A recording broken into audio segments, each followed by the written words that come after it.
Boomtown is our series tracking all the good and bad that comes with rapid growth here in Central Texas. And yet another small business in Austin is kicked off of South Congress. The owner of South Congress Books says they just can't afford the rent. They tell KVUE's Ford Sanders this is not the end of the bookstore's run. 11 and a half years of calling South Congress home. I kind of usually go without knowing what I want to buy because something sort of presents itself, and they have a lot of collectibles, a lot of rare finds. For many, South Congress Books kept a local flair alive on the popular street.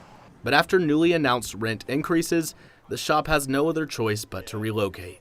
Tripling the rent, we just couldn't go with that. We tried, we negotiated as much as we could. John Barton is the manager of the bookstore and says they're not the only ones seeing these changes. We lost Uncommon Objects is similar to our situation where their property was purchased, they raised the rent, they had to move elsewhere. For locals like Catherine Teal, she says this truly marks the end of an era on the street. I've kind of said that when South Congress Books has to leave, that might be the end, and so it's sad to see it go. South Congress, it's one of the busiest streets here in Austin, and for now, it's still home to South Congress Books. But soon here on Kirby Lane is going to be the new store that will house South Congress Books. They say they're excited for this new chapter. We would love to be up and running by the time South by Southwest happens. Barton saying it's going to be an adjustment, but they can't wait for their future just north of downtown.